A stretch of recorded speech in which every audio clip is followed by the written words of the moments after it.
Hello दोस्तों, कैसे हो? उम्मीद करती हूँ अच्छे होंगे। कहानी अच्छी लगे तो लाइक शेयर सब्सक्राइब करना ना भूलें। रोहन प्यार के नाम पर मीनल का शोषण करता रहा। फिर उसने आज़ाद होने की पहल की। सड़क पर खड़े होकर गोलगप्पे खाने की कोई ज़रूरत नहीं है, मैं घर पर ही पैक करा कर ले आऊँगा। वैसे भी उस मार्केट में इतने लोग मुझे जानते हैं, अच्छा लगेगा कि मेरी बीवी दुकान पर खड़ी होकर गोलगप्पे खाए। शादी के 10 दिन बाद जब मीनल ने चाट खाने की इच्छा जाहिर की तो रोहन ने चिल्लाते हुए कहा, तुम्हारी बीवी क्या लंगड़ी लूली है या सुंदर नहीं है जो तुम्हें मुझे मार्केट ले जाते शर्म आएगी। उसकी बात सुन हैरान मीनल ने भी तुनक कर जवाब दिया, आज के बाद मुझे पलट कर जवाब देने की हिम्मत मत करना, वरना वरना क्या करोगे। मीनल अभी भी असमंजस में थी। अभी शादी हुई है और इस तरह का व्यवहार। अपने मायके में तो वह खुलकर जीती थी, मनचाहा करती थी, कोई रोक टोक या बंदिश नहीं थी। नौकरी करती है, अपनी एक सोच रखती है, फिर बाजार में गोलगप्पे खाना कौन सा ऐसा बड़ा मुद्दा है जिससे किसी की शान को बट्टा लग सकता है। हालांकि अब तक उसे समझ आ गया था कि रोहन एक अनपढ़ इंसान है और उसे एक आकार देना होगा, इसलिए उसकी हर बात मान लेती थी ताकि शादीशुदा जिंदगी में कोई खटास ना आए। वैसे भी अभी नए माहौल में खुद को ढालने में उसे परेशानी आ रही थी, जबकि वे दोनों ही रहते थे। सास ससुर, ननद, देवर या किसी अन्य रिश्तेदार का कोई दखल नहीं था। इन 10 दिनों में ही उसे अपना दम घुटता महसूस होने लगा था। रोहन के साथ रहते हुए उसका हर बात में रोक टोक करना, हर बात में ताना देना या मजाक उड़ाना, उसकी मर्जी का ना करने देना और लगातार उसकी कमियों की ओर इशारा करते रहना। कौन करता है अपनी नई दुल्हन के साथ ऐसा? शादी क्या ऐसी होती है? हनीमून पर तक जाने से मना कर दिया था, यह कहकर कि हम अकेले ही रहते हैं, फिर क्यों बाहर जाकर बेकार पैसा खर्च करना। मीनल को झुंझुलाहट होने लगी थी, यहाँ तक कि कमरे में कौन सी चीज़ कहाँ रखी जाएगी, रसोई के सामान से लेकर घर में क्या आएगा, सब वही तय करता था। मैं क्या करूँगा यह तो वक्त बताएगा। बेवजह बात मत बढ़ाओ। ऑफिस जाकर क्या करती हो मुझे क्या पता। वैसे तुम्हें जो भी खाना होगा मैं ले आया करूँगा। तानाशाही हुक्म सुना रोहन चला गया। वह कहाँ जा रहा है, कब आएगा, जैसे सवाल वह नहीं पूछ सकती। यह भी उसने मीनल को जता दिया था। हद होती है उसकी तो। सासों तक की खबर रखना चाहता है। वह फ़ोन पर किससे बात कर रही है यहाँ तक बताना पड़ता है। ऑफिस में क्या हुआ, किससे मिली, यह जानकारी भी देनी पड़ती है। माँ समझाती, बेटा नई शादी है, एडजस्ट लड़की को ही करना पड़ता है। बिना माँ बाप का बच्चा है, बरसों से अकेले रहा है, इसलिए उसके स्वभाव में इतना रूखापन आ गया है। प्यार मिलेगा तो ठीक हो जाएगा। मान ली माँ की बात। उनकी अरेंज मैरिज है और शादी से पहले भी कुछ खास मिलना नहीं हुआ था। एक बार जब वह उससे मिली थी तो कुर्ता पहना हुआ था और मुंह पेट चलाकर ही उससे मिलने गई थी। बस इसी बात से उखड़ गया था कि वह साड़ी पहनकर नहीं आई और मुंह पेट पर आने की क्या ज़रूरत थी।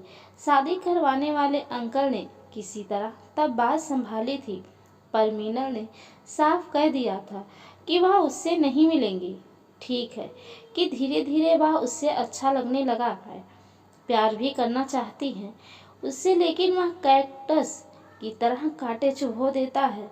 तब मीनल अपने को पीछे खींच लेती है। रोहन हद से ज़्यादा केयरिंग है, प्यार भी करता है उसे, लेकिन यह केयरिंग पजेसिवनेस अधिक लगती है। उस पर अधिकार जताना चाहता है, ठीक है, पर अधिकार भावना जकड़न का रूप ले लेती जा रही है। रोहन के दोस्त की शादी थी, उसने मीनल को अपना हुक्म सुना दिया, अपनी शादी की साड़ी पहनना। दोपहर की शादी है, इतनी भारी साड़ी में जोकर लगूंगी, गर्मी भी बहुत है, शिफॉन की जरी बॉर्डर वाली साड़ी पहन लेती हूँ। नहीं माना वह, और मीनल पूरी शादी में परेशान हुई। लोग भी उसे देखकर हैरान थे कि कैसी साड़ी पहनकर आई है रोहन की बीवी। कहीं घूमने जाना हो तो एकदम से उखड़ जाता। ऑफिस जाकर घूमने की चाह पूरी नहीं होती जो हमेशा कहीं घूमने चलो की जिद करती रहती हो। रो पड़ी थी यह सुनकर। एक दिन तो थोड़ा पिघल गया था। शाम को बड़ी मुश्किल से बाहर जाने को तैयार हुआ। बोला, पिंक रंग की साड़ी पहनना। वह पीले रंग का सूट पहनकर तैयार हो गई। हमेशा साड़ी नहीं पहने जाती उससे। ऑफिस तो जाती ही है साड़ी पहनकर, क्योंकि रोहन को सूट पसंद नहीं है, ना ही वेस्टर्न ड्रेस। खूब चिल्लाया जब कहा कि पिंक रंग की साड़ी पहनो तो पीले रंग का सूट क्यों पहना। मुझे सूट कतई पसंद नहीं है। क्लेश से बचने के लिए उसने पिंक रंग की साड़ी पहन ली। मॉल में एक रेस्टोरेंट में खाना खाते समय अचानक मीनल की नज़र शीशे के पास सामने एक फैशन ब्रांड स्टोर पर चली गई। स्टोर के बाहर दाएं बाएं तरफ दो मैनी क्वीन खड़ी थी।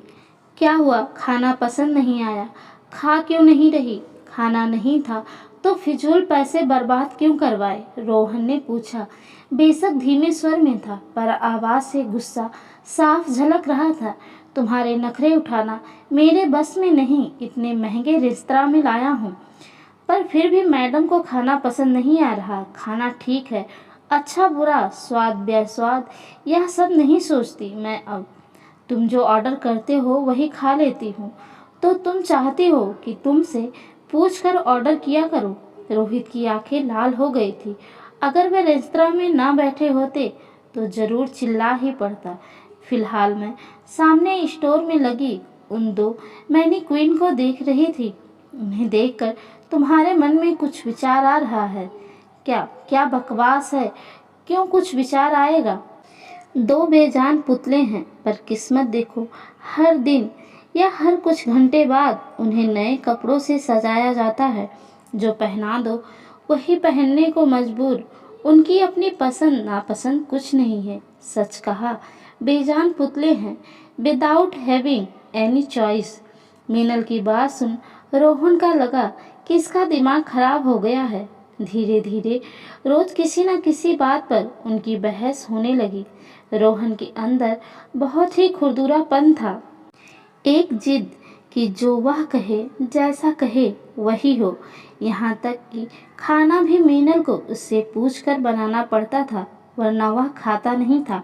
होटल से खाना पैक करा कर ले आता था, वह भी अपने लिए। सारी कोशिशें नाकाम हो रही थी मीनल की। आखिर वह भी इंसान है, उसकी भी इच्छाएं हैं, उसे भी फैसला लेने का हक है। रोहन इस बात को समझने को तैयार ही नहीं था। बहुत बड़ी पार्टी है, मेरे सारे बिजनेसमैन फ्रेंड आएंगे।